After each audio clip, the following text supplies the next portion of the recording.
Halloween Forever.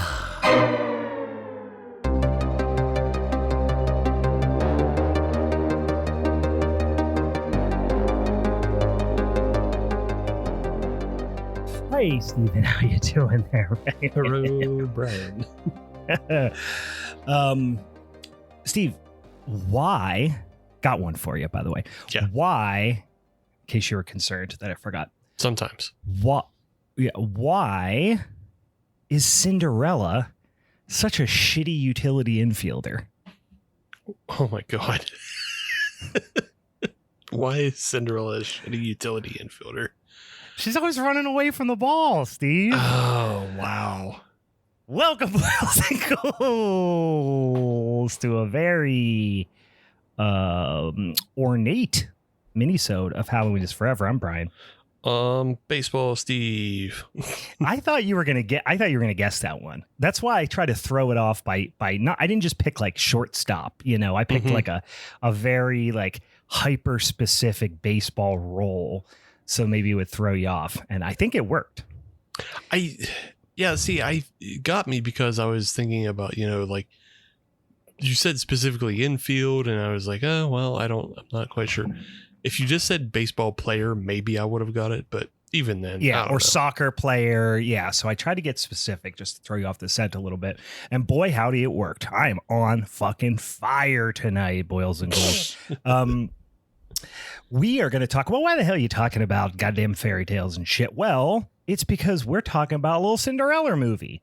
We're talking about new to Shudder, although this released. Actually, I didn't look up what month this released, but earlier this year, we are talking about Emily Christine Blickfeld's The Ugly Stepsister, which just went up on Shudder not too terribly long ago. So we'll get into that son of a bitchin' movie here in a few seconds. Steven, are you sipping on a beer? You got a little brewski over there? I don't got a little brewski. I got a big brewski. You got a big old son of a bitchin' brewski over there. I got big brewski. Hey, it's 82 degrees out. And so I figure what better time than to have something called a caramel cookie bar, chocolate bar, imperial stout. Jesus Christ. That's a thick sounding son of a bitch. Yeah. From our friends at Southern Tier, part of their Blackwater series. It's 10%. And you know what? This one is actually like really good. Yeah. Usually a lot of these kind of Blackwater series gives me a bit of the flux. This one is actually really smooth. And it has a lot of that caramel flavor up front and a lot of that chocolate on the nose. It's great. I like it. Yeah. Yeah. I mean, that sounds nice. Perhaps 3 ounces of it on a cool winter's eve. But yeah, if the first what feels like the first real hot week of summer, I think I'd rather break a lead tip pencil off of my dick hole. That sounds horrible to me, but you are a gloop glop monster, so yes. I'm not terribly surprised. It wasn't too terribly hot today. I was out fucking with my pool pump, plugged it in, got everything ready, hooked everything up, because I'm cheap trash ball, so I insist on trying to get things to work until it's impossible for them to work anymore. Mm-hmm. So I'm piecing my pump back together, replacing parts and stuff like I do every single year. Got everything ready to go, plugged in, and my actual filter pump, the pump just started shooting water out of the bottom. Sick. Not a good sign. But as a former professional brewer, I have those delusions of grandeur where I think I can fix anything. Where you think you're a plumber, but you're not. Yeah, I once was an amateur plumber. But I do know pumps. That's one fucking thing I will say. I don't know shit about, fixing a car or anything like that, but God knows I know how to fuck with a pump. So I tore that whole sumbitch apart, overnighted some new gaskets, and there's like this little Teflon thing on the inside. I had to replace that, a couple of gaskets, and then it's working just fine. But I was out there fucking with it for quite a while, and I was sweating my tits off. But it's not too bad. I think tomorrow is when it's going to get muggy. Mm-hmm. Yeah. It's supposed to be muggy tomorrow, rainy, muggy Saturday. Then back to rainy for the rest of that week. And that's great. I'm good with that. Rainy. Father's Day weekend. I did want to play some golf this weekend. I'm pissed if it gets rained out. But you know what? I'll survive. I'll have to drink beer indoors. So I'll get by. Speaking of drinking beer, I'm sipping on the polar opposite of what you're sipping on, which one of these here champagnes of beer, Miller High Life. I need something light. I need something crisp. Like I said, I just was outside sweating my shit off. Then came inside, hurried up, took a shower, fed the dogs, took them out to take it. So they took their shits. So we all got our shits out. And I just need something like crisp and light. And also I got a big old mug of water, which is unlike me. Usually I subsist solely on beer and coffee and sugar-free squirt. But I am drinking water today because I ain't got no squirt. Ain't got no squirt. I got to drink the sink squirt, which I do not prefer. Yeah. Sink squirt is a tough phrase to find appetizing. That well squirt. Give me that deep squirt. Anyway, a couple other things we got to do at the top of the show. We did throw out our to our social media friends and listeners, which I think at the time that we're recording this, they're still voting, or do we know what we're going to have for our topic? Voting is closed. Voting is officially closed. Oh, yes. Today's Thursday, of course. Yeah. We're recording this just slightly earlier than we normally do. My wife was at my desk here working, so she moved all my fucking notes around. So I don't remember what our topics were, Steve. Do you recall, or do you have in front of you what our topics were for this year upcoming July Showdown episode? Yes, I do remember. And also, if I didn't remember, I can also just jump into the Patreon poll on the Discord. Oh, yes. Oh, of course. It's right in front of me. I almost forgot. Yeah. But our topics were deadly diseases and all male cast and yes. cute but creepy, as in the villains were cute, but they're creepy. Yes. Overwhelmingly, it went to cute but creepy. Yeah, that felt like the probably going to be the front runner there. Although deadly diseases, I was excited about because I wanted to go to some secondary ones that weren't zombies. Same. But cute but creepy sounds fun. I'm going to try to go a little out of, as we do. Steve and I, we never like to take the obvious pick. And then we also don't like to take the most second obvious pick. We usually like to take a pick that, we really have to fucking, wedge into the category. So I'm going to try to do that and try to figure out what could constitute cute. Because, I don't immediately want to go to like, an Annabelle or something like that. Not that I would necessarily lean to that movie, or obviously a Critter or something like that. I'm gonna try to figure out something weird. I got one in mind, but obviously I'm not gonna reveal it because I don't want you taking it. But of course not, because I will. I'll snatch that shit up. I got one in mind though that you might not be thinking about. Yeah. Okay. All right. I got some thinking to do on that.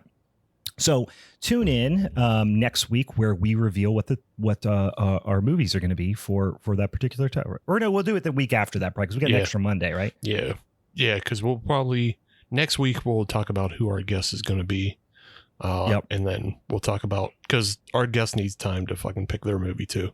So true. So yeah, and we got an extra Monday in the month of June, I believe, as well. Yes, we do. All right. Well, next week, we'll talk about who our guest is going to be. The week after that, we'll talk about what our movies are going to be, and then we'll go spiraling towards our July Showdown episode, which will be cute but creepy. You might be saying, how'd you stinky sons of bitches come up with all them weird topics? And what's all this talk of voting? Well, I'll explain. Hold your horses. Here's how it goes. We got a big old spinny ass wheel, right? Got about a bajillion different topics on there. We spin it 3 times every single month. We have some tasty, picante content on the internet every fucking Monday. However, the first Monday every month, we do a showdown episode. Once we get those 3 topics off the wheel, we put them out there on social medias for our friends and our listeners to vote. They pick what the topic's going to be. Once we have a topic, me, Steve, and then our guest, or sometimes our collective Patreon community, picks a movie associated with that topic. During the showdown episode, we have a good old-fashioned son of a bitchin' barn burner. Somebody's getting a 2x4 upside the head, and then somebody, after the 2x4 comes out, then they want to top that with a kendo stick, and then somebody will go, oh yeah, you think you got a kid? I'm coming out with the Triple H sledgehammer upside the head, which never really bought that gimmick. Not to go on too much of a tangent, but that was just attempted murder. And I know Stone Cold Steve Austin would attempt to murder people literally on the regular every Monday night for a while. But hitting somebody in the head with a sledgehammer and not for real never looks convincing. Yeah. Never one time did it look convincing. No. It was always body blows. It was just never as great of a performer as Triple H was. He never was able to sell it. Yeah, it wasn't. Yeah, and it wasn't that good of a gimmick, but like he kept with it because there was one time he did it differently that was actually like, because I was watching this video. I just happened on it got thrown at me on my YouTube algorithm, and it was Mick Foley going over like what were the worst weapons to work with. Saw this video. We have the same algorithm. I'm sure we do. Yeah. But yeah, he was going through all of them, and then the one time Triple H did the sledgehammer right was Mick Foley was going out on a he had to go have surgery on his leg, so he had Triple H swing it at his leg, and so he swung it for real at his leg rather than when Triple H would just hold the head of the hammer and use his hand as a cushion to hit the guy in the head. He would be like a battering ram, but I'm going to use my hand as a fleshy cushion. Right. Yeah. So yeah, that's why that never looked. But the one time he did it right was like the first time he used it and hit Mick Foley in the leg with it, and then Mick Foley got to go out as like, oh, I'm injured from the hammer and not just from years of destroying my own body. Yeah, not from like 14 Japanese death matches a year, for the last 20 years. Yeah. So, good God, what were we talking about? We were talking about how we have a showdown episode. Somebody gets hit with a sledgehammer. That will happen on occasion, although we sell it better than Triple H. For sure. Once somebody will win that son of a bitch and showdown episode, they'll get that goddamn strap, that championship strap for the month. And then, of course, to the victor go the spoils. A whole bunch of stuff comes their way, including all the rights and privileges to bestow or inflict upon co-hosts and guests a punishment movie. So we do that every month. If you've got suggestions for showdown topics or minisodes, especially in these months where we got 5 Mondays, we're always looking for extra topics. Hey, check out this movie, that sort of stuff. For minisodes, shoot us a DM or slide into the old messages on the social medias and feel free to suggest them our way. Or if you want to send one of them old-fashioned emails, you can at HalloweenIsForeverPod@gmail.com. Actually, next week, we're going to talk about a movie that somebody reached out via an old-fashioned email about. But you'll have to find about that next week. This week, we are going to talk about the Ugly Stepsister. One more thing before we do that, Steve, why don't you remind all the boils and the ghouls at home what's going on over on the Patreon, because things are getting kind of fucking kooky over there. Yeah, go on patreon.com/HalloweenIsForever, because right now we're in the midst of one of our patrons essentially reigning as champ, and the reason why we did the punishment film we did last week fucking stinks. That movie stunk. The Monster Project. Yuck. But we're in the middle of that because they made a movie about Skinwalker. They didn't even know what a goddamn Skinwalker was. They just reappropriated shit. Fucking just fucking bullshit. It was white people running a taco truck bullshit, and I hated it. Yeah. But right now we're in the middle of that because sometimes patrons also get to pick the movies for the showdown, and they get to represent, and then they also get extra votes. So it's really weighted in favor of the patrons. They pick the movie, then they get an extra vote, and now we're on the deficit because of it. And we're on our back foot, and then we're watching goddamn found footage from 2017, and it stinks.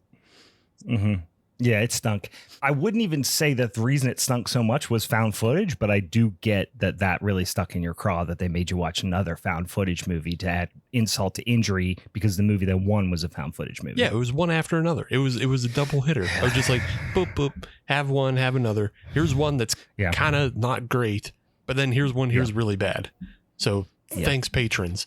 And if you are the kind of person who likes inflicting that kind of shit on your hosts of your wonderful podcast that you listen to every workday morning, join us on Patreon and you can be part of that. You also get reviews and recos. You get a whole bunch of other stuff.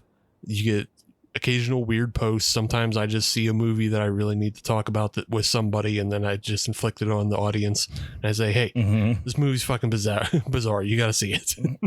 Yeah. This would have been one of those movies if I had seen it before we agreed to do an episode on it. I probably would have written about this. I could see that. I could see you writing about this one. Yeah. And then on top of all that, you get a monthly exclusive podcast, and we're doing 90s comedies with horror ties at the moment. We call it 90s is Forever. And these movies are bad too. They are bad, but overall, with the last movie excluded, the first couple have been more fun than our previous 2 full years of Patreon exclusive series, which was when we watched all the Fast and the Furious movies, and then we watched a bunch of weird right-wing Christian propaganda horror movies. And you can go back and listen to all those episodes too, and they're very fun. But it was an absolute goddamn chore to watch the movies. This one, not so much. Besides our last one with the Coreys, which I don't know that it was a chore. It actually was kind of like weirdly entertaining in a like, watching dash cam footage on YouTube sort of way. Yeah. Like it's baffling in its badness, but you can see where all the influences are. Like you can see that it was a pure product of the 90s, and also just sadness because the Coreys were trying to reinvigorate their career at that point. And they tried a sexy, menage a trois thriller that didn't hit. So then they tried a National Lampoon comedy that also didn't hit. And then that's why their careers both just went in the fucking toilet. Didn't hit is the understatement of the century. It's almost like what's the opposite of hitting? Like just airball, just an absolute fucking hit, touched nothing ever again. It's it's when you're playing kickball and somebody rolls a ball, and then not only do they fucking whiff, but they fall and then hit their back on the ball. And so, so they hurt themselves twice because they hit the ball on their way down. And then they kind of like roll backwards, but also their pants fall down too. Yeah. Like their pants come down and you see their butt. Yeah, it was really fucking horribly bad. But if you want to hear us talk about it, go over and sign up. Give us $5 doll hairs a month, and you can get all that stuff and listen to all those other episodes. Yeah. All right. That's enough all the pitches and the plugs and the stuff for the next weeks and all that sort of stuff. We were here to talk about a really fucking, I'm going to spoil how I felt about it. I thought this movie was fucking fantastic. Yeah. This movie rules. The Ugly Stepsister from 2025. Like I said, written and directed by Emily Christine Blickfeld. This is a movie that is a co-production between Norway, Denmark, Poland, and Sweden. And Romania. Okay. The primary languages in it, I mean, it's primarily Norwegian. But I think they speak like Polish and Swedish in it too. I couldn't tell the fucking difference, right? It's all subtitles to me. There's a little bit of French, and I think...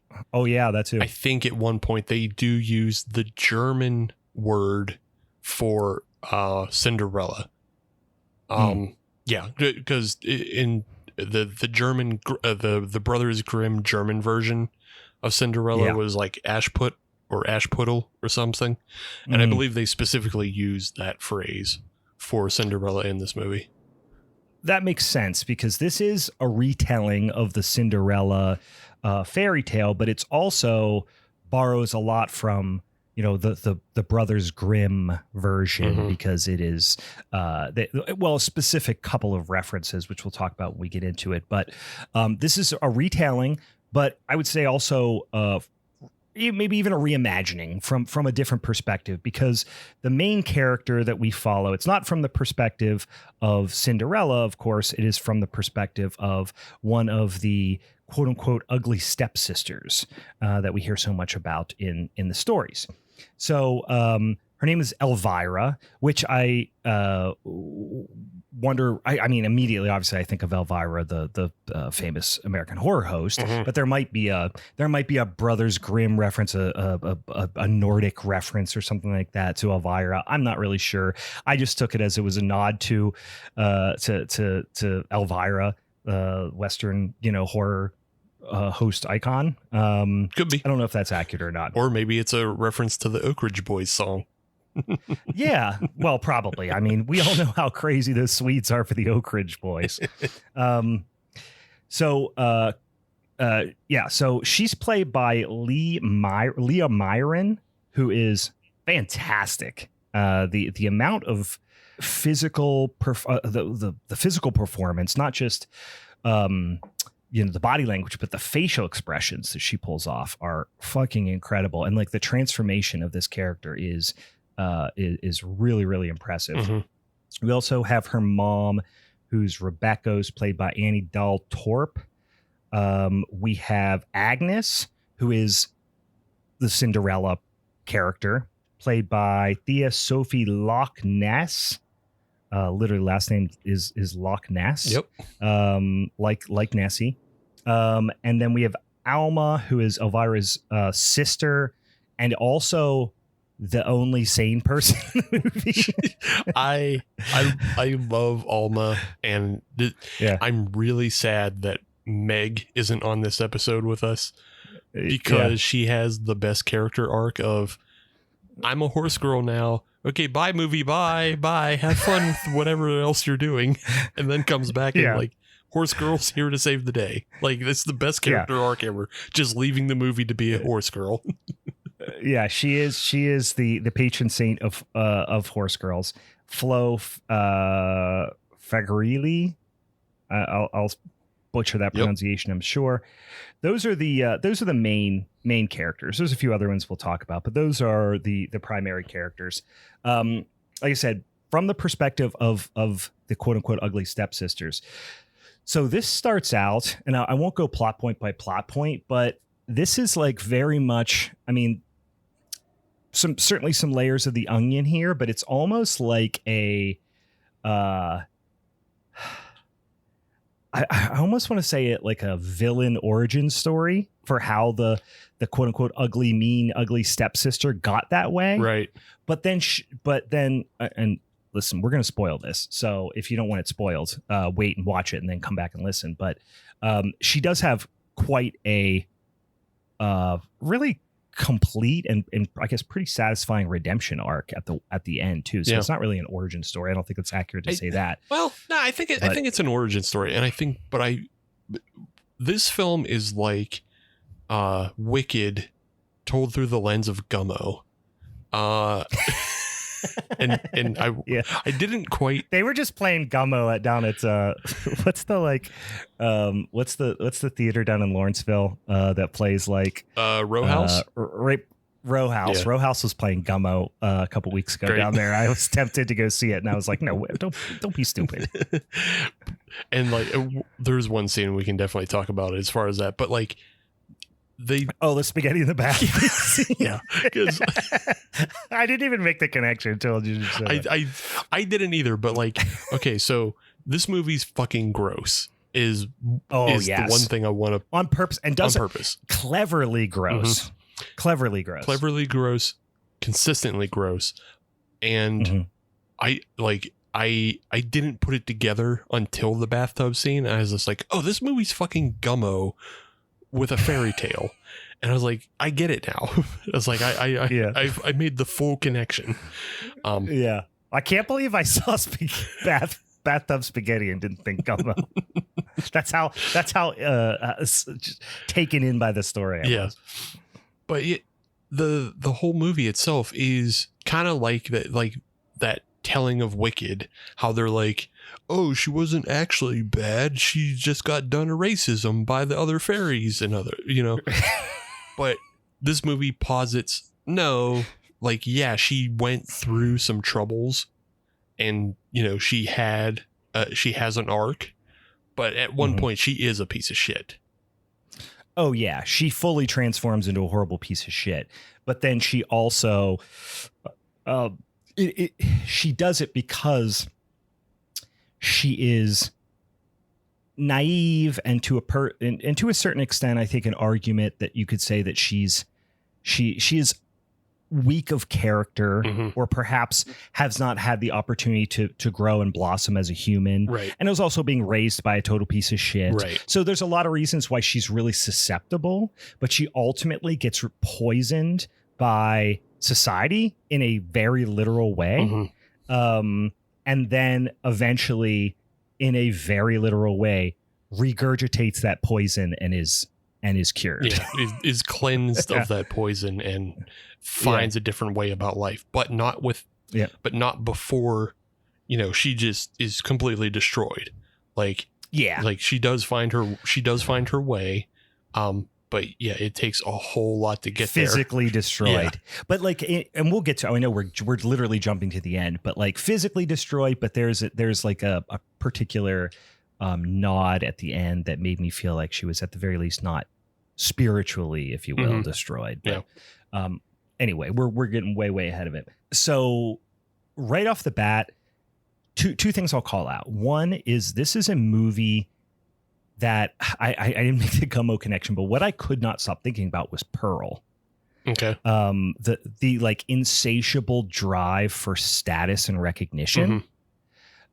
Little different in Pearl. It's something that's kind of like, feels like that person is born with that to a certain extent. Pearl's born with it, and then in this instance, she's more like spoon fed it.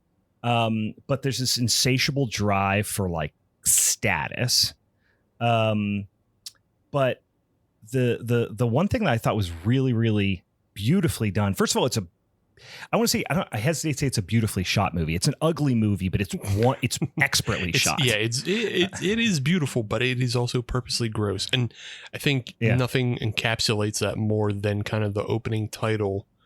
After so the stepdaughters and their mother arrive at the castle, and they get married to the prince or the head of the manor, whoever it is, whatever. They didn't give him an official title. But maybe Baron. She's some guy who they think is rich. Yeah, maybe Baron is appropriate. Yeah. So she gets married to the Baron, and the Baron's daughter is Cinderella, and then he fucking dies, and then in a laugh out loud death to me. I cackled. I cackled at this movie is also purposely funny. Like it's it's black comedy for sure. But yeah, he has a laugh out loud death because it's just like wide-eyed staring in fear as he like dies from throwing cake at an ugly girl. Yeah, it's wild.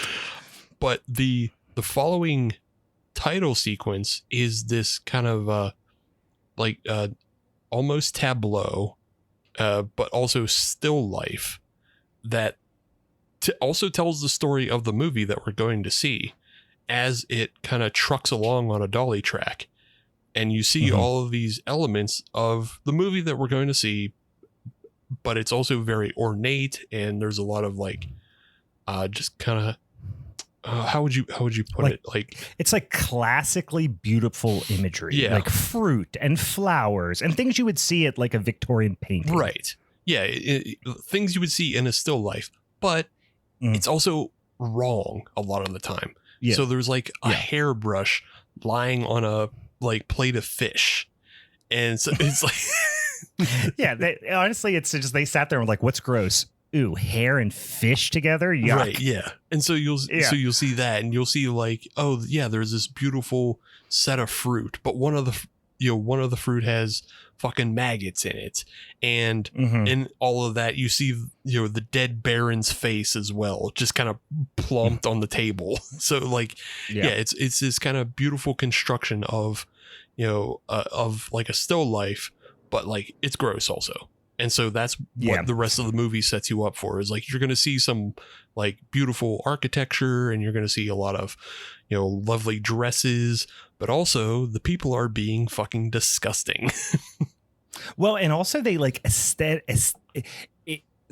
I kind of had it summarized in my head as it's like demonstrating this diseased society, which is still trying to put on airs, which it's these people who are either in or adjacent to this highbrow British society, early Victorian era British society. Everything's very ornate. Everything is all about opulence, but the way it's shot, they pay, first of all, amazing costumes, amazing set design, amazing like hair and makeup. It really, like, everything looks like you would imagine this very romantic BBC period piece, but they take great care to also make everything not just, I almost want to say like one layer under the surface, but it's not even under the surface. It's surface level. Everything is opulent and ornate, but also gross.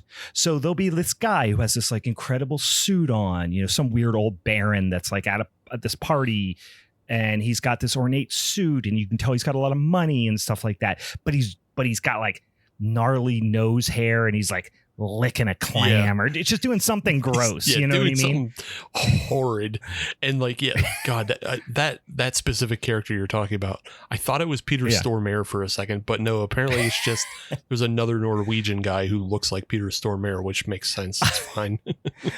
It's just like there's always like there's these, you know, young men, and they're very put together. They have these amazing, they're obviously very wealthy. They've got these like great clothes and this amazing manner that they live in, but then they just kind of look bad. Like they're shot to a place in a way so their skin looks kind of like clammy and drab, and they're kind of unshaven, and they use the makeup so that your eyes look kind of bloodshot. Just like everything's just all like lipstick on a pig. Yeah. There's a lot of that. Yeah. But it's so interesting. It's wonderful to look at. It's like, like diseased, grotesque opulence. But everything like this mentality breeds desperation in so many people, because people, especially people in the society who are not at the very upper rung, but are adjacent in some capacity, you know, and especially for women, because I think this is obviously another very surface level, you know, theme here, is especially during this period, women's only way of maintaining their stage in life, or of course ascending the social ladder, is to marry wealthy. Right. So there's a mother of Elvira and Alma, Rebecca, who is obsessed with that, and it's the only life she's ever known. And she grew up very, you know, she that's how she's gotten everything she wanted in life, and now she finds herself in a spot that she doesn't want to be in, because her father had, or her former husband had died. They're out of money, and now she's fine. She's gotten to the point now where she married this old fucking baron, this old gross old weirdo who dropped dead, and then they learned that they didn't have any money either. Yeah. And they thought that they were marrying her for money. So neither family has any money. And now she's at square one, and she's very down on herself. She's obviously getting a little older, and she thinks like, I can't do this anymore. I need to basically find a way to sell either one of my daughters or my new stepdaughter. Right. And they do the standard kind of Cinderella thing of like, you know, some guy comes from the fucking castle and he says, we're having a ball in such and such time, you know, bring out all the virgins, let us know who's the virgins in the castle. And so, you have Elvira and then Agnes, who is Cinderella. And then the younger daughter, they make mention of like, she hasn't even gone through puberty yet. So she's too young to actually be sold off, in this way. And she's also like just not fucking having it. She's not into it either. She's like, yeah. So you have, Cinderella and Elvira sign up to, be part of the ball. And so that causes this competition rift, as it's a very obvious, Agnes is, very pretty. She's blonde. She has all the things that would, a prince would be looking for. But Elvira is obsessed with the prince because, we start the film with her reading his poetry that he published, supposedly, Yeah. But she already has this in her mind that the prince is this, young, handsome, well-to-do, well-educated, incredibly romantic character in her mind. Yeah, we get all these really flowery daydreams of hers where everything has this like soft pink edges and all the grossness is not there that we talked about in her daydreams. But then obviously in real life, as soon as she gets snapped out of it, it's there. Yeah, again. yeah, it's just back to grossness. So yeah, she has to find ways to compete with Agnes. And, the first ways they start doing that is like Elvira is wearing braces on her teeth, which I had to look up, and it's like, oh, braces were invented in 1819. So they've been like fucking with people's teeth that way for a long time. And so, yeah. So I'm thinking this movie is supposed to be placed somewhere between like 1880 and like 1910, maybe. Oh, okay. So a little later than I was thinking. Yeah, because the other procedure that they do wasn't invented until like the 1880s. So I'm thinking that's where we are. That makes sense. Yeah. Yeah. So immediately, early on, Elvira is into it because, again, she has told herself she is in love with this romanticized idea of this person she doesn't know, which is the prince. She also wants to take the burden off of her mother to support the family. So she starts out as this very naive, plucky kind of sister who's like, I'm gonna win the prince's heart and blah blah blah. And it's very naive, but it's very like, kind of, I don't want to say charming, but like she's very well meaning, if not very naive as well. Yeah, I think like in the early goings of this film, we feel sympathetic for her a lot because she is, like you said, she's trying to do right by the family, and she also has like these romantic ideals, and Agnes is actually kind of an asshole to her. Like Cinderella isn't completely innocent in all this either. And so like they both go off to a finishing school, and Elvira is like just treated like shit. And so like we really start to build sympathy for Elvira because she's obviously not part of the in group. They have no hopes for her moving on. And, like she'll probably never even meet the prince, let alone marry him. And it seems predestined that like Agnes will wind up with him. Yeah. Yeah. And so and obviously this is a well-known fairy tale. So they do a good job of like keeping in suspense, but you also have this like very fatalistic outlook for Elvira. And you're just like, so you do feel empathetic for her. Even when she kind of goes off the deep end, you still are kind of like, oh my, this person is just gone for a ride. Like she's affected in all these ways, like literally medically affected in all these ways that you're like, she's obviously not thinking clearly. And then she just fucking loses her mind, obviously. But so they go to the finishing school, and her mother is like really like she's got two dogs in the race, if you will. She's got Elvira and she's got Agnes, and Elvira is the dark horse, right? She needs to work. They do this procedure that is really well acted, but it's also again kind of this dark comedic moment where they break her nose to reset it to fix what is perceived as like a malformed nose. It looks like a normal nose, right? But they're like, well, you know, they take him to the equivalent of this, like, you know, Victorian era quack plastic surgeon who takes her braces off and then decides, you know, they're going to do this procedure where they break her nose, and essentially they put like what looks like just a straight up like chisel up to the bridge of her nose and whack it with a hammer and just break her nose. And of course she screams in agony, and they just linger on it, and you look over at Rebecca, the mom, and Alma's just got this look of complete horror on her face. Her reaction is so great because it's hilarious. It's both of her hands up to her face, but then she's like looking through her fingers, and it's just like the absolute shock and terror, and nobody else in the scene is affected that way by what she just saw. And I also just want to point out, I do love the way the actor who's playing the doctor, his name is Dr. Aesthetic. I know. Yeah, I was a little on the nose when I was just looking at the credits. But he's such like, I don't know. That is such a like a campy performance. That is perfect. For there's a lot of that. It really plays like a dark fairy tale because everyone, really with the exception of like Alma, is like this over the top caricature. So it really plays in a I don't want to go as far as to say cartoonish, but it plays in this everyone is a caricature of themselves, except for Alma, who she's us, right? Watching all these things that's happening. Yeah.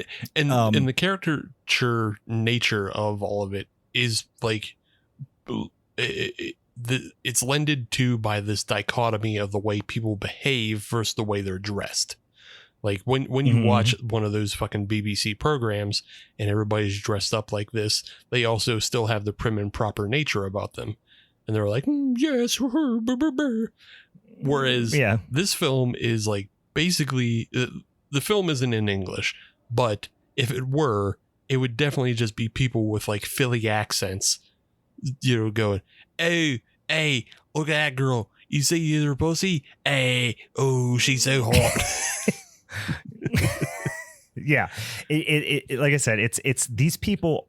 They are part of the upper crust, but they are, you know, morally and intellectually just scumbags. You know, just absolute bottom of the barrel. Just a whole bunch of bankrupt social, you know, like ingrates, like just disgusting people. Yeah. This is the first like step, but we slowly now for the next I would say, you know, several scenes for the next really majority of the second act of this movie, Elvira is forced to walk around with this almost I couldn't help but think of almost like a Vader mask, except for it's just this little instead of like the leather, it's like a little cage over her nose just to protect her nose while it heals, and also to I think shape it in some capacity. So it's like this little Vader mask with a little cage over her nose. So it's obviously very awkward to look at and looks incredibly uncomfortable to wear. And she's walking around with these like very almost like infantile little curls, and you know, in her hair, and she just kind of just looks really I don't know. She looks like she's dressed much younger than she is, and it just speaks to like the naivete and the, I'm just going with the flow kind of thing and just doing what I think I'm supposed to do in life to take care of, you know, my hopes and dreams and that of my family. But there's a big turning point because the woman at the finishing school and other people are constantly alluding to her being overweight, which she is decidedly not, right? But that's, you know, like they're trying to like suggest that that's the case. They keep talking about like she has like you just like skin under her chin, but they're like trying to suggest that it's like a double chin, you know? Yeah, and they're the lady at the finishing school snatches her up by it. Like, Yeah. what a dickhead move that is. Like, ugh. Yeah, they're like over the top awful to her. Convince her she needs to lose weight, and they give her, or she procures. I don't remember how she got it. It's from. So there's the woman at the finishing school who kind of like runs it, and she leads all the girls through like how to dance and how to present themselves. And she's then, like the drill sergeant of the finishing school, right? And then she has another woman who's there that we kind of learn that they probably are in a lesbian relationship with each other, but they don't put it out to the world. Like it's just two women who are roommates for a long time in this castle. yeah. But she's the one, and she kind of does like, she's like the head mistress kind of thing. Yeah, she does like interviews with the women, and like you kind of like gets an idea of like, you know, where she can improve them and everything. But she's the one who gives Elvira a tapeworm egg to lose weight with. Yeah, and I think this is a thing people used to do. Like, oh, for sure. And I think probably still do. Like I would be blown away if people still didn't do this. So they intentionally infest themselves with a tapeworm in order to lose weight. Because she's just starving herself. Obviously, that's not working, because that is a horrible thing to do. So she's sneaking food. She's constantly hungry. She's miserable. So she eats this tapeworm egg. And that is the turning point. That is the point of no return. And this is what I mean when she says she literally intentionally like infects herself with this, mind virus, if you will, of society, which are, you're not good enough. You're fat, you're ugly, you're never going to amount to anything. And the only thing that matters is like these really fucked up, bizarre aesthetic, boxes that you need to check. Right. Yeah. I love the actual scene when she takes the tapeworm egg, because she's carrying it around in this little locket, and she's like it's a jewel or something. Like it's a jewel. And the soundtrack to this film is interesting, because a lot of it is kind of like synth Euro trash, which is great. But in this specific scene, it's the very romantic strings, and the strings come up like it's as she's ingesting it, and it's like almost like a big crescendo. Yeah, it's a big crescendo, like it's supposed to be a magic item, and like the moment she swallows it, it's gonna change her entire world. And like she swallows it, and then the strings cut out and nothing happens, and then a fucking bird falls out of the sky because it got killed by the local because it got killed by the prince and the boys that we haven't been introduced to yet. But that's what breaks kind of the crescendo, and everything is like, oh, okay, it's not instant. She doesn't just instantly become pretty and amazing. No, she gets shook right back to reality. We do get introduced to the prince and his two like scumbag. It looks like two other guys of similar age. Let's say they're 18 years old or something like that, 17 years old, and they are two other like just youths in the royal court they're all absolute fucking scumbags, right? They're just saying crude shit, and they stumble upon them in the and Elvira he's pissing, and Elvira catches a look at his naked, skinny little hairy butt, and she's all horned up about it. And then they start just saying horrible things to her. Even the prince. Yeah. And she just kind of like, it's just like still very smitten with the whole situation. It's again, this is like, you see, she is now at the point of no return. She is past the point of no return since she ate the tapeworm egg, or swallowed the tapeworm egg. Yeah. I think this doesn't play exactly as well as it could, but no, I think I agree. Yeah. I think what they're trying to, point to is that in Elvira's mind, when the prince rejects her in this scene, it doesn't matter to her, because she is already thinking ahead of how this isn't who she's going to be the next time she meets him. So, So that's why his hold over her isn't broken, despite the fact that, like, just meeting him, he's a ruddy-faced, crass little shithead. Like, you immediately don't like him. Yeah, he's a bastard. He says something about, like, because they say something about, says they call her names, say stuff about, like, the prince, wanting to bang her or something, and he's like, I don't want to do it. He just says something like really, I don't remember what the line is, but something like really shitty, awful thing about her, and she just kind of runs away. But yeah, it doesn't, it's not super explicit, but yeah, the idea is that she's like, well, of course not, because I'm not what I'm gonna be, So over the coming, I think it's a few months or something like that, she loses a bunch of weight.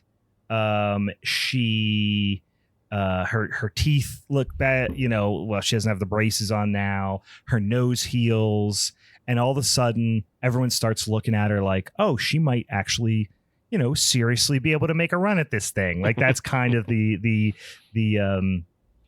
attitude of her mom, of I'm going to say Cinderella, of Agnes, and of everyone at the finishing school.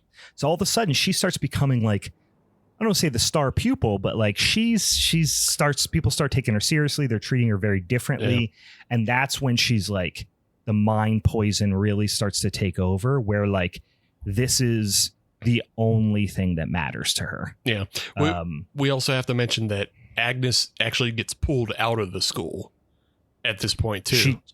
She does. Yeah. Because she gets caught banging the stable boy, which you saw they had a romantic relationship going, and it was an very earnest romantic relationship. That's like, they take a great, I think, care to portray that it is an earnest relationship, right? Like, they are in love with each other, but also we get, like, a lot of gratuitous sex and nudity in this movie, which obviously I have no issue with, but it's just, like, a little bit unexpected. Yeah. It was unexpected, but that's because we're not watching an American film, because they are, like, Elvira stumbles upon Agnes and Isaac, the stable boy, in the stables, having a roll in the hay, roll. And then there's a long focus on Agnes's ass and shadowed vagina, up in the air. And then there's a deep close up on Isaac's dick. And then you see his balls from the back as he's slamming into her. And that's pretty gratuitous for, us in America, but I think it's really good because what they're trying to get across, and it's something that's never really said out loud, but, like, Elvira has no fucking idea what sex is. No, she doesn't. This is the first time she has seen it. She is looking, like, wide-eyed, like, just watching them. Yeah, it's absolutely shocking and unpleasant for her to witness. Like, like, I don't think it really titillates her, and because of all the deep close-ups and everything, the way it's shot for us, it is still shot in that kind of gross fashion that, like, animal rutting is how it looks. Yeah. It does not look sexy. Well, and you're hearing livestock noises in the background the whole time too. Yeah. So it's not meant to look sexy. It's meant to look like just, like, gross animal rutting, and for Elvira, that's, like, shocking. And so it, like, turns her off, and, like, she runs away. She's like, and, like, and we get a long lingering shot on just a big old load. Oh yeah. As she interrupts it, and then, but, like, in her interruption, Isaac still busts on Agnes's dress. But because of that, the mother finds out, and now Agnes is not a virgin, so she has to be taken out of the running, and and they chase off the stable boy too, and, like, literally, like, chase him off into the woods, and then Alma gets to begin her arc as the horse girl. she gets her freedom. Alma gets to go full horse girl, and Agnes is now essentially she's doing Cinderella stuff. She's working on the farm. She's cleaning. She's like, she is now, damaged goods in the eyes of her mother. So, and now they're all, as the ball approaches, they are just all encompassed by this. There's a really amazingly shot. There's a handful of really intensely gory, gross scenes that are shot practically and really impressively. Yeah. One of which is Elvira getting hair, basically eyelash, instead of like fake glued on eyelashes that people get now, they are sewing fake eyelashes to her eyelids, which is so gross. And is also, I'm pretty sure, a thing people did. Yeah, that was the thing I was talking about that was invented in the 1880s. Mm-hmm. So yeah, they invented that in the 1880s. I guess glue wasn't around at the time or something. I have no fucking idea. But, holy shit, I can't imagine something fucking more painful. Yeah. And just more. Ugh. Yeah. I'm not even that bothered by eye things, but this is like the way they're shooting it. They shoot it straight, like really impressive, which I guess is like prosthetic, like eyelids. But then they do a really good job of like showing that it's close to a real eye. And then they show it from like the perspective of the eye, where you're seeing the eyelid get pulled out and then the needle going through it. The needle going through and then the string getting pulled through it. Like I'm sure, most people are willing to, acknowledge that Brian and I are pretty jaded and not squeamish, but the way this one is shot, I was kind of like mouth open because I didn't expect it. Like, this is the first time we get something this really foul. And I was just like, It just like just when they cut to the inside of the eye, they cut to her POV and the fucking string is being pulled through her skin. And I was just like, oh, wow. Yeah, it's yucky. It's yucky. Really, really impressive the way it was shot. And then, of course, she's a fucking mess after that. She's got bloody bandages over her eyes. It looks like her eyes were freaking pecked out. You know what I mean? But then she slowly, and even they show her, who knows how much time has passed, let's say as a week or something like that. She has the bandages off, but she still has all this bruising and stuff around her eyes. Yeah. For unspecified amount of time after that. So she's going to these insane lengths to check these beauty standard boxes, right? They also, the idea, which we haven't mentioned this yet, but it does come up, I think around this time, let me remember, they buy her a really fancy, they pay for the eye things, right? They pay for her weird eyelashes. And Agnes says something along the lines of like, hey, why are you spending this money? We don't have any money. Maybe you should spend that money to bury my father who's rotting in the back room. And we realize they have not buried Baron von whatever the fuck his name is. Right. He's just rotting in the back room. And I'm like, Jesus Christ. Like literally Agnes is going back and like putting flowers on, like basically they had him set out for like a viewing and they just never did anything. Yeah, they never took him down back there. Yeah. So he's like a Christmas tree that's going to burst into flames at any point, but he's just rotting. Yeah. So she goes back and he's a couple times, he's just progressively getting worse. Like at first he's just kind of like bloated and gross. And then he goes back later. There's like maggots all over him. And obviously we get to a wild ass scene here in a few minutes. Now you do get this idea that Rebecca, the mom, is kind of shucking and jiving here to get all this stuff done. She doesn't have any money. No. So she's promising things to pay back later. She's going into debt.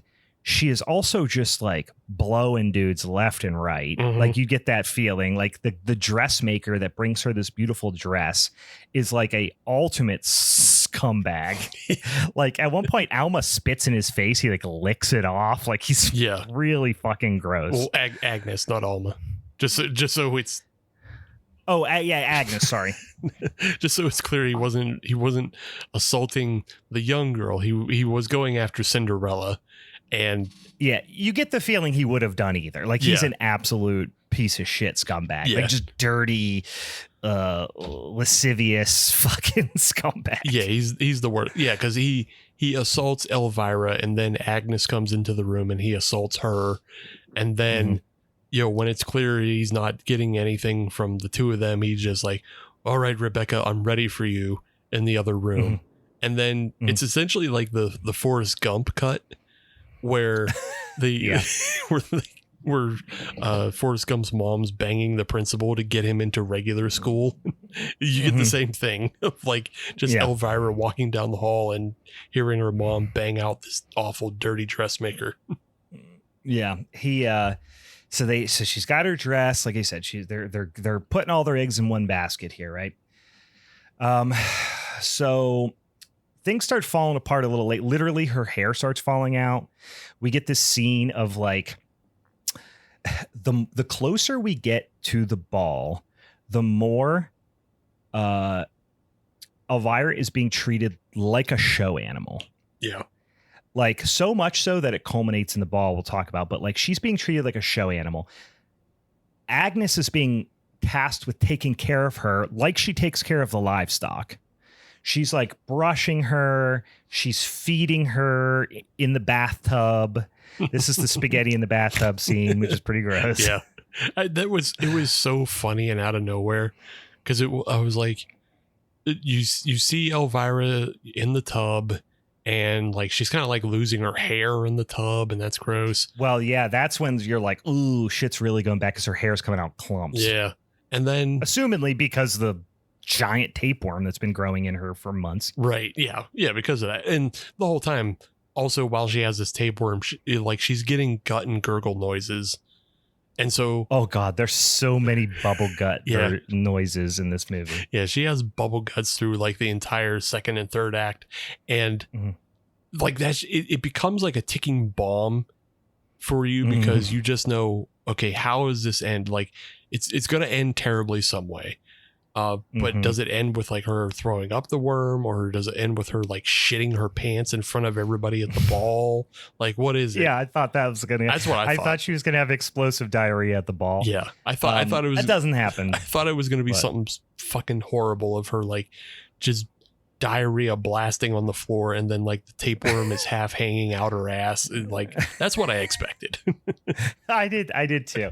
I mean, it's still really gross what ultimately happens, right. But that's not even the height of the grossness. There's another scene that I think is honestly the eye thing was the height for me. But anyway, so getting closer, things are getting sketchy. They put this big wacky ass wig on her because her hair's falling out in clumps. So they're putting all these eggs in one basket. They're getting more desperate as they get closer, and it stops being which is gross in and of itself, but it stops being a let's make her pretty enough for the prince to marry her, and it starts being more of a we just need to keep this show animal together with duct tape and bubble gum long enough to grift this prince. Like that really is like what it becomes, right? Yeah, and just for one night. Yeah, and I mean, it's really just like the work of Rebecca on Elvira, because like we mentioned, at this point, Alma has checked out, and Agnes is like, she takes pity on Elvira, but Elvira is also turning in this instant because she knows that Agnes isn't eligible anymore. So she kind of thinks of herself as a lock. And so she's been treating Agnes, pretty shitty. And like, then this is when Agnes gets her redemption arc here, because she goes in to see her father's corpse that is now bloated and half eaten by maggots. She's having her like kind of, bottom of the barrel moment, and she gets a vision from her fairy godmother. But in this instance, it is a vision of her actual dead mother.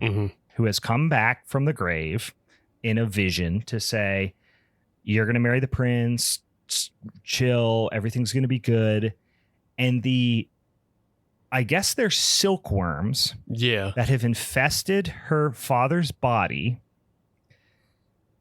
create a beautiful dress for her to wear to the ball. And then she, and this sounds insane, and it is, but it works. It doesn't sound like it works. The whole, like, because she even goes as far as to say, like, you have to be done by, and it's a very minor thing, but she does say you got to be out of there by midnight, or else, you know, your chariot's going to turn back into a fucking pumpkin. You know what I mean? Like, we get kind of the second-hand version, and they don't linger on it too much because we know what's happening. We all know this part of the story, but basically we get the quick and dirty version of how Agnes is getting back into the mix. But the really bizarre twist that they put on it is the silkworms infesting the dead dad's body are what makes the dress for her. Right. Which is wild. I don't know what version of the story that is. Like, if there is one, or if this is something they created. Because, like, the dead mom appearing as a vision is kind of similar to the Grimm fairy tale version. Because in the Grimm fairy tale version, it's Cinderella growing a tree on her dead mom's grave. And then the tree grants a wish. You know, grants wishes for her. I don't remember that. There's only one part I remember, which is coming up later. Right, the Grimm version. Yeah, right.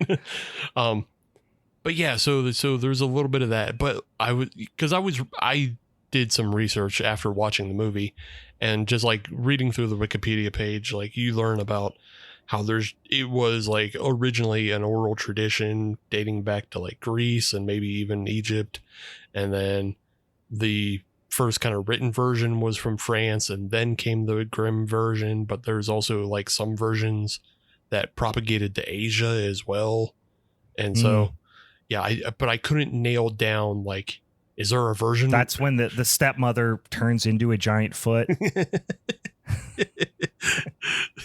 It's when the Japanese version. It's when they turn into crazy yokai, giant foot monster. It's when the two sisters are decapitated heads with their intestines hanging down, and they just taunt her.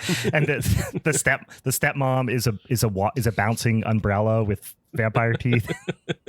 She goes to the ball in a giant turtle. But yeah, I couldn't find a version. I couldn't find a version that was the stepfather or the father just laid out, and somehow his corpse aids in her, you know, going to the ball. Yeah, that was fucking bonkers. But we get to the ball, and so two things.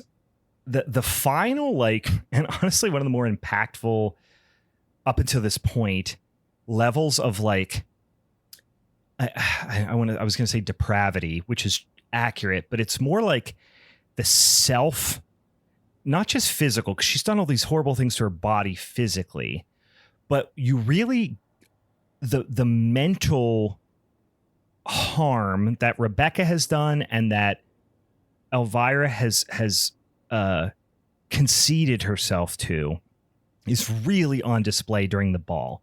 Because we get to the ball, and this is this thing that they've put all their hopes and dreams into. They've put so much horrible pain and suffering and stress and all these things, obviously wrongfully so, but all into this culmination of this big event, which is the ball. And then we get to the ball, and the ball is like shabby.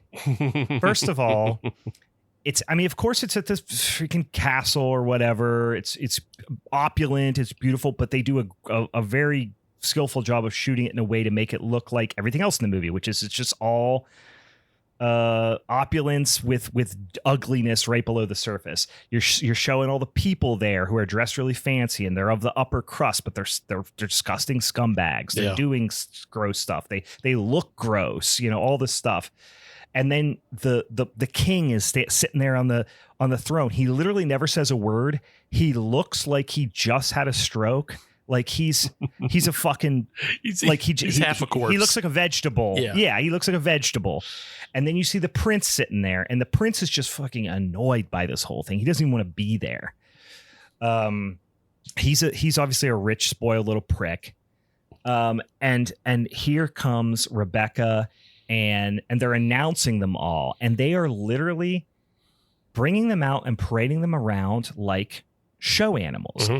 And they go as far, which was I thought, like, it's undoubtedly heavy-handed, but it's also like really illustrates the depravity of the situation well, is they are making Elvira. Sorry. They're making Elvira literally act like a dog. Yeah. Where she's like, show them your paws, and she's like holding up her hands. She's walking around like they're leading them around like it's on a fake leash. Right.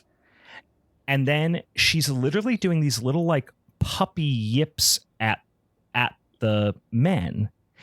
And the grossest thing about it is they're loving it. Yeah. It's winning them over. Yeah, it's full on just like her showing how obedient of a woman she can be. And it's this full on self-degradation that she's gone through. Yeah, that's the word I was looking for. Yeah, because she's done all the physical stuff, and now it's time to degrade herself just as a person and do it in front of these men. And then we've already seen kind of these portraits of all the men. They're not even good men. Like, it's no, like, they're little gross, ugly trolls. Yeah, most of them. Yeah, like every dude in this movie, and especially in this scene, would be at the end of Requiem for a Dream, screaming ass to ass. It's like, it's what all of these guys are. Yeah, really, really. Really, really disgusting. Just disgusting human beings, and she's just degrading, debasing herself for these scumbags. But it's working because they all want to dance with her. The prince is paying attention to her. The prince's little scumbag buddies are paying attention to her. She is the belle of the ball right at this point. Then her worst nightmare happens, which is out of nowhere. Agnes shows up in her dead dad silk dress, and just the prince immediately falls for her. Right. She is just devastated, and she's not able to recover because she's viewing it as she believes she's in love with the prince. I mean, now at this point, it's become a full obsession. Right.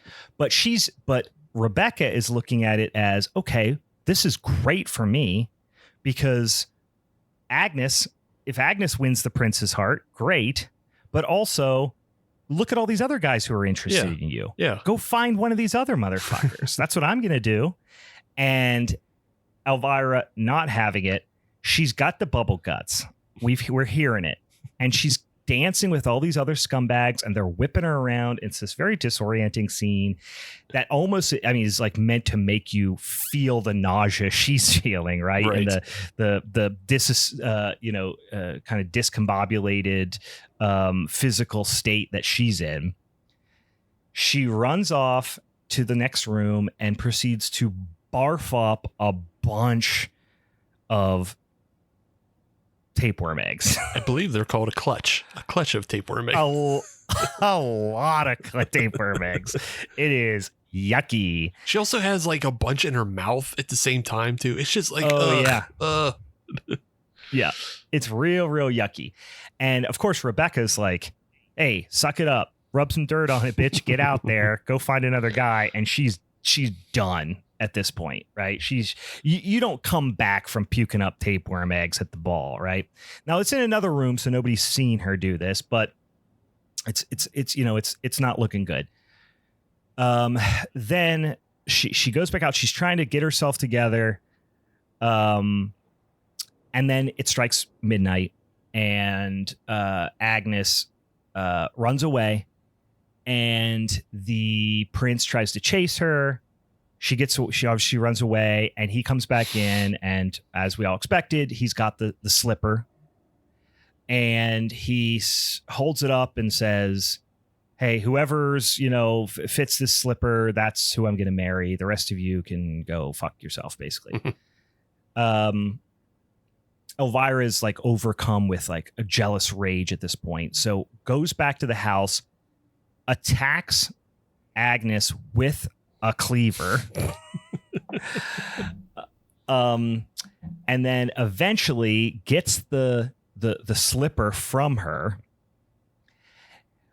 compares it to her feet, and it's like way, obviously, as expected, way too small, and immediately starts psyching herself up, and you know what's going to happen.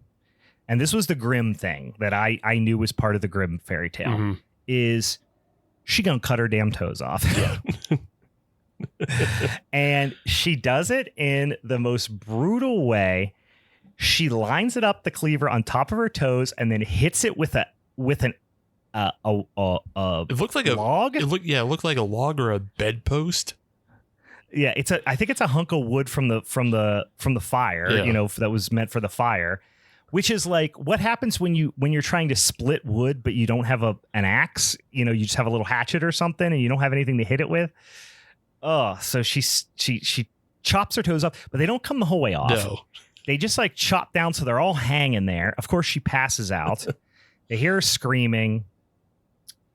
Her mom and her sister come in, and of course, her sister's like, "Oh my God, what are we gonna do?" She tried to chop her toes off, and Rebecca, the mom, is like, "Well, we're gonna just have to chop all the toes off because we're not giving up on this. This is still gonna happen. She's gonna fit in the fucking slipper."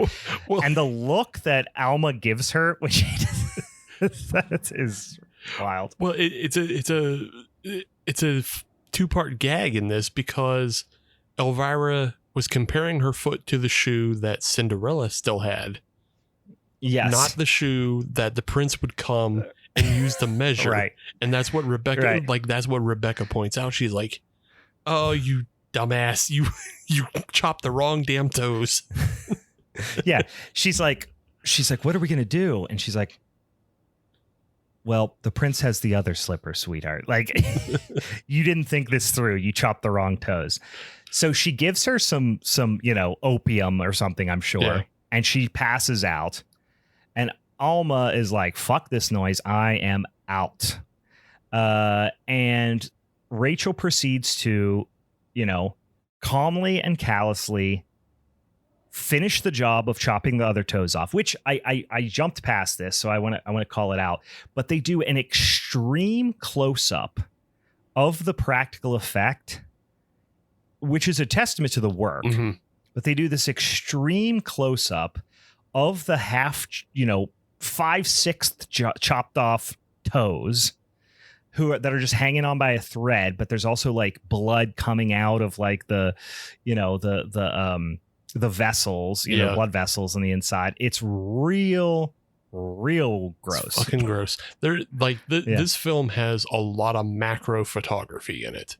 And I don't know how much of this actual shot was practical, but because there's so much other practical like macro photography, like when we see the silkworms, like I'm pretty sure those obviously are CGI. Are they? Probably. Right? I thought they were actual worms that had just really super zoom in. Yeah, super zoomed in macro photography on could be on that, and then like when they show the eggs in her mouth, and then but I think some of those eggs are I don't know. I would be interested in seeing kind of a behind the scenes on how they achieved a lot of it, because it is like either they're doing it with a real with a macro lens, or they did a lot of it CGI. But either way, all of the scenes with that stuff in it play, including this one with the toes. So it works real well.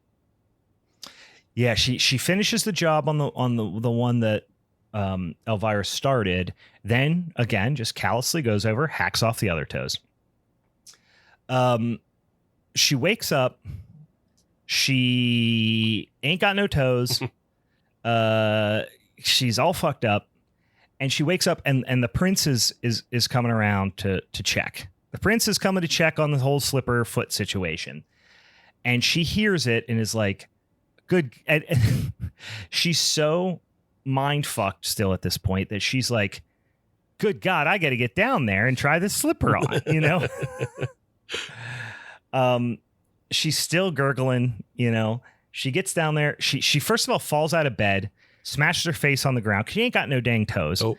So she falls out of bed, smashes her face on the ground, bloodies her mouth up, chips her front tooth off, then crawls herself out in the hall, tumbles down the stairs, and she's just a mess at this point. Bloody mouth, tooth's all fucked up, hair's falling out in clumps, ain't got no damn toes. She's a mess. Yeah. And she still thinks that somehow she's going to do this. But then she they leaves. She kind of like blacks out. She sees like an image of like the prince like leaving her. And I feel like this is at the point where she's kind of finally like, I'm coming to the realization that like, this probably ain't going to happen. Yeah. She's of course the last one to come to this realization, but this probably ain't going to happen. But Alma kind of comes to the rescue. She hasn't given up on her. And she's like, all right, enough of this shit. Give me the antidote, the thing that makes you puke up or shit out, which I would assume it would be shit out, but the tapeworm, because it's in your intestines at this point. It's not like it's in your stomach. No. So I don't know how you're puking out something up from your intestines, but obviously there's some symbolism here. She gives her the antidote and she starts heaving, and here comes the tapeworm up out of her throat. And in what can only be described as a super gross black comedic scene, Alma pulls a 25-foot tapeworm and it keeps coming, and it looks like a white, piece of twine. It's that thick, right? And she's pulling it and she's pulling it and she's pulling it and she's pulling it harder and harder. And then it's kind of stuck. And the whole time you're seeing Elvira gagging, spitting, retching. Her eyes are rolled back into her head. They're bugged out and nasty, like turned pink because like they're bloodshot from all the force. Yeah, it's just like ugh. And then the grossest part is at the end, Alma is yanking. She gets to an end where it's still in there, but she's pulling and she's like something stuck. And she finally pulls the last little bit, and just the majority of the worm comes out, because you think it's like almost the end. Yeah. And no, that was just the ropey hard part. This is all the soft parts of the worm that are still digesting stuff, are all just blah, blah, blah, blah, just dump out. It's like the best version of the slasher scene when you see someone like get their guts opened up and all their intestines fall out. It's like the best version of that, but instead of intestines falling out, it's giant, fat, wet tapeworm falling out of her gullet. It's like a fire hose unraveling onto the floor. It's fucking awful. Yeah, it's really, really unpleasant. But then, she's good. Yeah.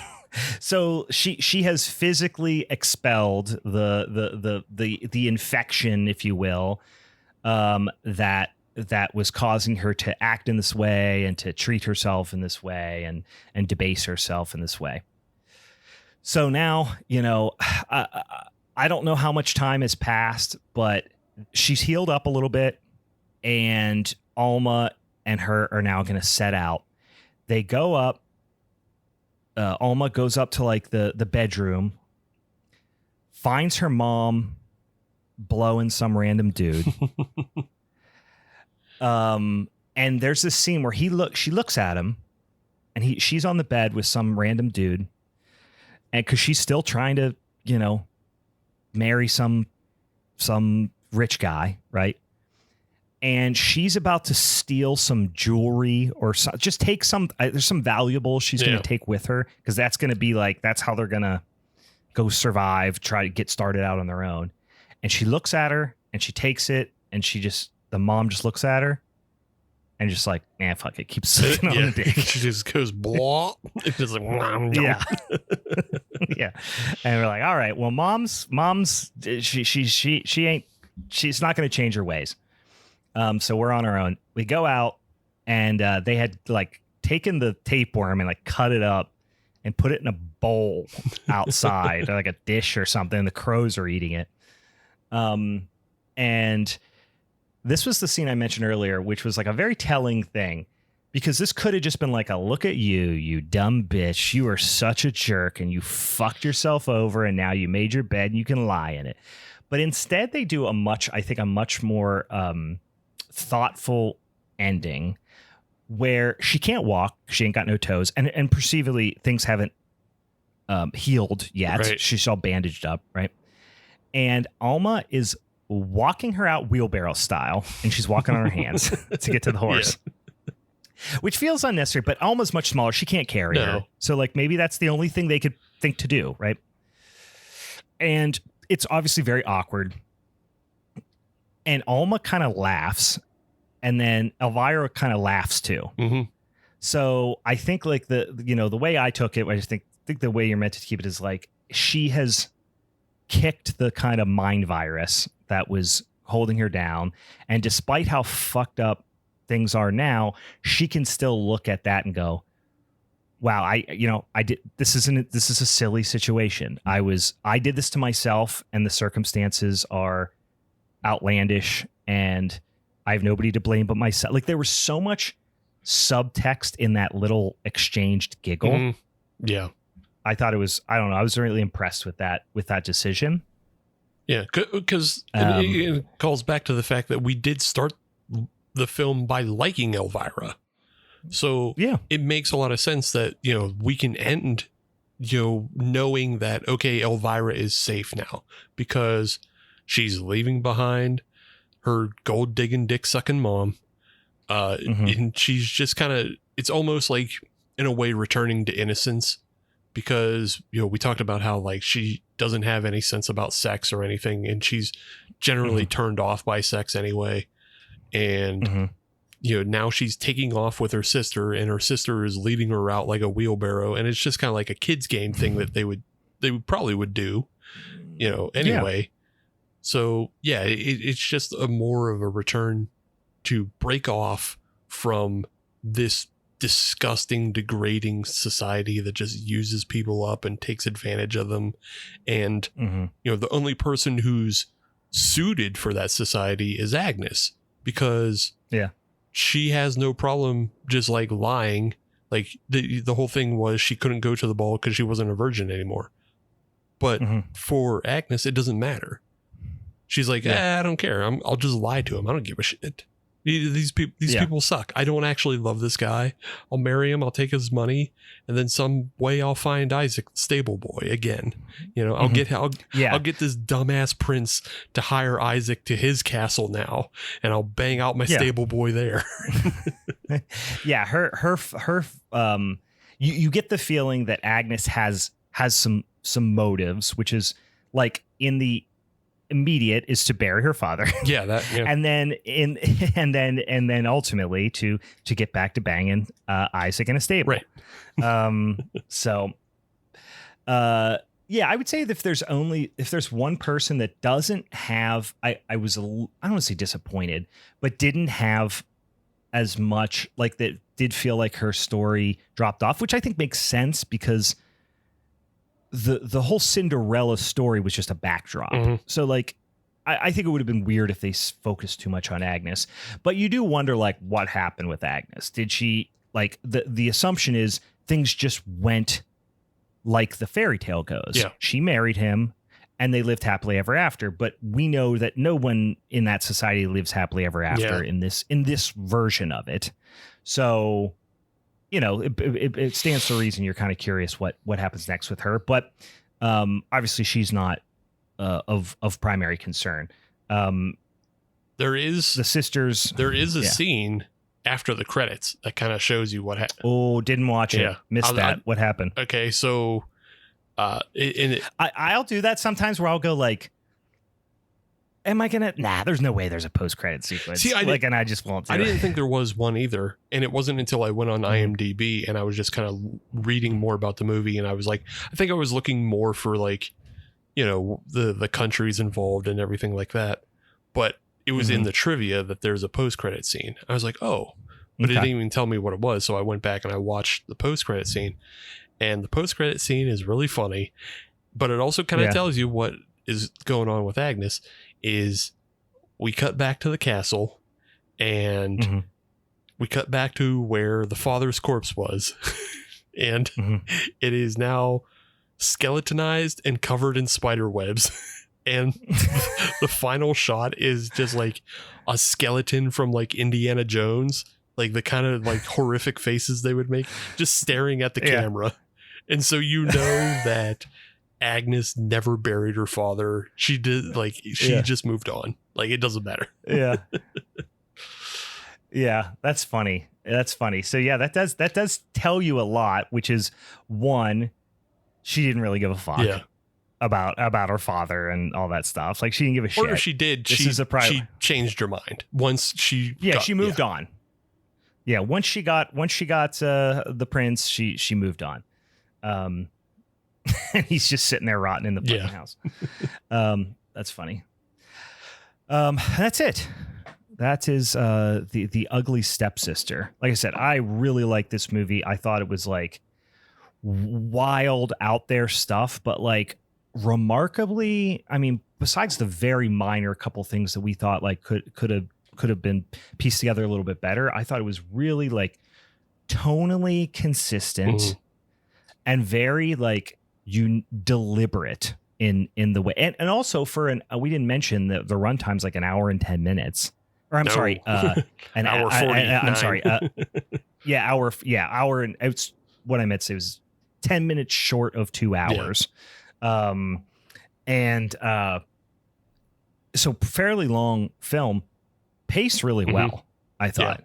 Yeah, it didn't feel long, didn't drag. Yeah, it keeps your attention. There's always kind of like something new happening. There's a change in locale, and they're always because there's so many things happening at once to Elvira, it's always building on another thing. So yeah.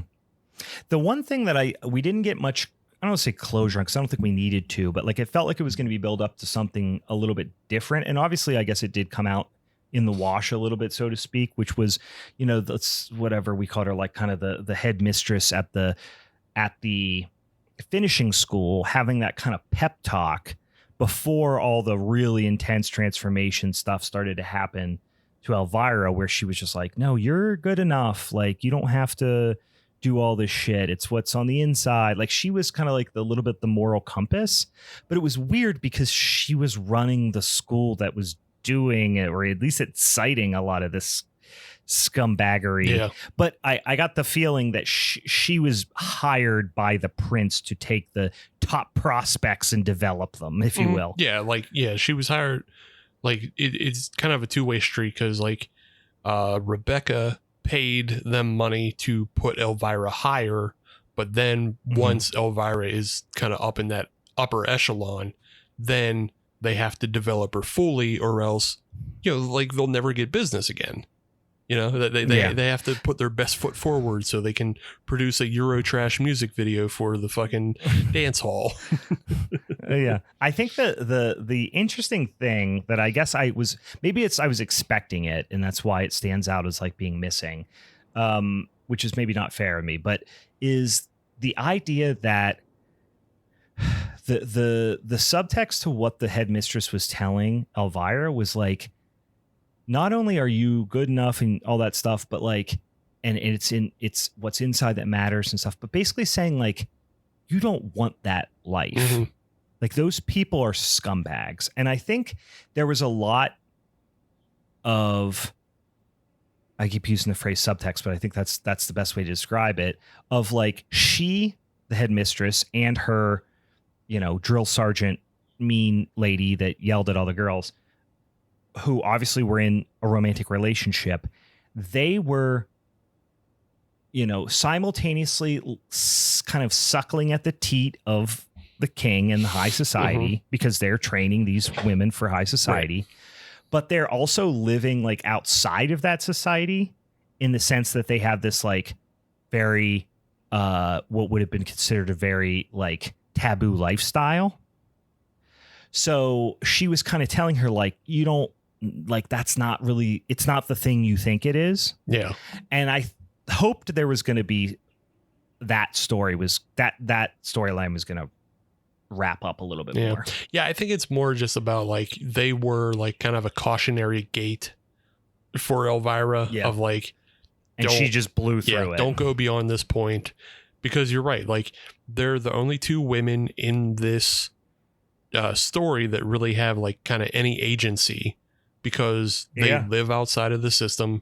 They're the only ones that have a business, because they work, But other than that, like all the other women are beholden to doing the bidding of men, or prostrating themselves for the affections of men. Like even though Rebecca is one of the few adult females that we see who aren't these two finishing school women, she is beholden to greed and being a dick pig. She's just rooting around for truffles, trying to get them, trying to get in there. I'll suck your dick. Just give me some money. Come on. Don't put me out on the street. Yeah. Yeah. I thought it was fantastic. The more I think, especially it's come to light a little bit over the last few years. So I think a little bit more for me, like, and I'll get proven wrong several times a year. But I feel like as horror is like at this really high point right now, and like so many, higher grossing movies are coming out that are horror movies and stuff, the more we're getting tons of content, but like the overall quality of that content is going down, right? It's on a downward trajectory. Maybe that's a pessimistic, jaded way of looking at things, but I think about it in the same sense I think about craft beer, which is another like passion point of mine, or even I remember like as a kid, like I grew up, my biggest passion point as a kid was skateboarding. Yeah. You know what I mean? And like the more popular skateboarding got, the shittier skateboarding got, you know what I mean? That's just how it went. Right. And so I think like with horror, it's obviously affording people the luxury to make movies like this, and tons of other amazing independent horror movies that are out there right now.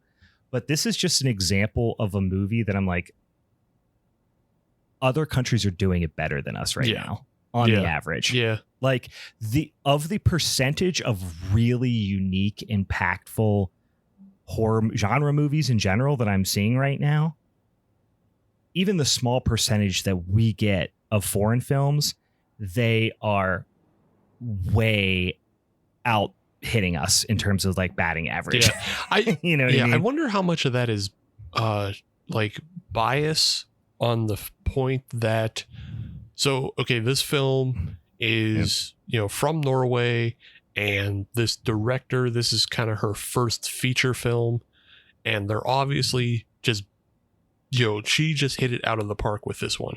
She made a really thoughtful and put together, like, well executed film, and it was so good that it outbatted the average of every other Norwegian piece out there.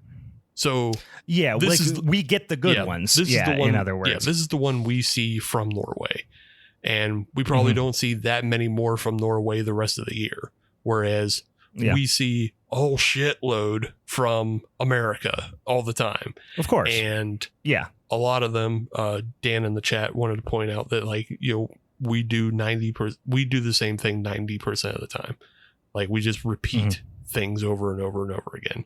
Rarely. Yeah. There's however many Annabelle movies, we got how many sequels coming out, and so, we see all the lows of America, and we see all the like, just facsimile stamped at the factory, just, we see everything good, bad, and ugly. Yeah.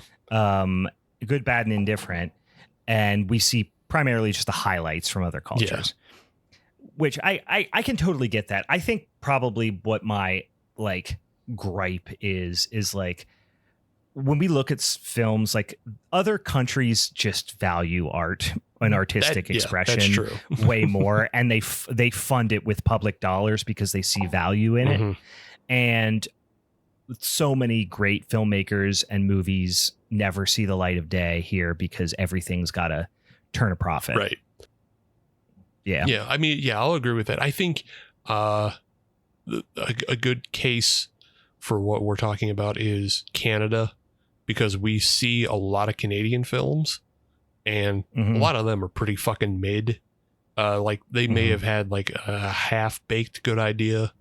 But they, you know, they get funded with public dollars because they want to just make something arty, and like it's a half baked good idea, and it's something that you haven't really seen, but the execution is usually pretty meh. Like, yeah, I liked what you're going for, but yeah, the rest of it's kind of you know, you tried. Yeah. So I think we get a lot. I think we get a lot of the fucking stuff like that out of Canada, but we don't see those out of like Europe and Asia. We don't see we don't see the attempts that are half baked. Yeah, it's fair enough. That's probably true. All right. Any final thoughts on the Ugly Stepsister before we wrap this thing up? No, I think we covered it all. Gummo spaghetti bathtub, Eurotrash music video.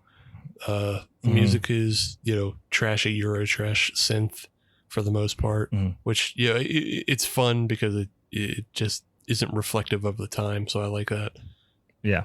Yeah. Trying to think. Yeah. If we I was gonna say the one thing that does stand out is so the end with the crows eating the tapeworm. That's kind of close to the end of the Grimm fairy tale version, in which the crows peck out the eyes of the stepsisters. But this is kind of how we know they get redemption, because the two sisters escape, and the crows are just eating the tapeworm instead.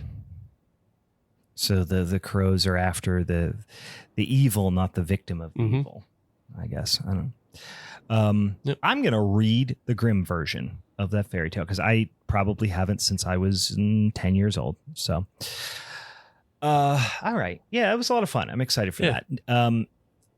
Next week, we are going to do a fun little Pennsylvania produced independent horror movie. Do we want to talk about what it is? Or do we want to wait and surprise people? We can talk a little bit about it. It's assuming that we get the correct screener link and everything working. Yeah, right. But yeah, we were contacted by some filmmakers on the Philly side of things, and they somebody made a movie called Dracula, and it's about Dracula, who is a lawyer, and he spends all his time tying up his victims in court. So that sounds like a hilarious premise, which I laugh out loud. I lolled about it when you sent me that, and I'm eager to see if they're able to pull it off. So we're gonna watch that. We're gonna watch that this week, and we're gonna talk about it next week. Yep. And you can check it out on the whole reason why they contacted us is because this is their launch on the streaming, so it's on all the major streaming platforms like Amazon and such. So you can watch it ahead of time now. But yeah, there you go. Go watch it, and then we'll talk about it. Support some local or regional, or maybe not either of those to you, but to us, independent filmmakers. So I'm excited to watch that. We'll have a water ice next week. We'll have a quick water ice. We'll talk about it. I can't do a Philly accent. I got to really think about it. I want to slip into I want to go New York. Yeah. I mean, that's the thing. You just have to split the difference between Yinzer and New York, you know? But I feel like it has more to do with Baltimore accent, which I know Baltimore is related to Yinzer, but I feel like it's one step. I mean, geographically, but also I think, it sounds closer to Baltimore. Yeah, we're all mid-Atlantic accent is what it is. But Yinzer accent has its kind of own vocabulary, and it's more staccato on the A's. And then Baltimore is actually kind of more slurred together. Have you ever seen that one video of somebody somebody sent a prompt to this live streamer in Baltimore, and he said like something about say the phrase Aaron earned the iron urn, and it just comes out earn earn earn earn earn earn earn earn. Yeah. God, what's the guy's name? I was trying to think John of Waters. the comedian. He's a no, not John Waters. Oh, that's probably the coolest thing to come out of Baltimore. Yeah. But no, the guy, he's a Greek guy. Oh, Stavros. Heavyset. So yeah, he's from Baltimore. So I feel like I try to channel his Baltimore accent when I can do it, but I can't. It slips back into user. Yeah, it's rough. It's rough to make the delineation. It's about knowing the words. Like I always Baltimore I don't try, but Philly I always go with water ice, because we don't say water over here. We say water like adults who know what one of the major fucking elements of Earth is. But they're all like, hey, you know, I was rafting down the Schuylkill and I fell in the water. It's like, fucking idiot. Wind, water, fire. Listen, if it's something that Captain Planet has on one of his Planeteer's rings, you got to know how to say it right. Oh yeah, good call, Dan. I've still not watched The Wire. I'm the only human in America that hasn't watched The Wire, and every time that's my one. When I say that, people are like, "You stupid bastard!" Like people want to fight me when I say I haven't watched The Wire, and I'm like, "It's not because I don't want to. I just haven't done it yet." There's one really good Baltimore accent in The Wire. Just a random like sergeant who like what I think was actually maybe a real sergeant in the area, and then just was on the TV show. But like he has the strongest Baltimore accent, and he fucking rules anytime he's on screen. Yeah. All right. Okay. That's it. Well, let's wrap this son of a bitch up. For the Halloween is Forever crew, I am Brian. And I'm Ern. You sons of bitch in Baltimore bastards. Bye. Bye-bye.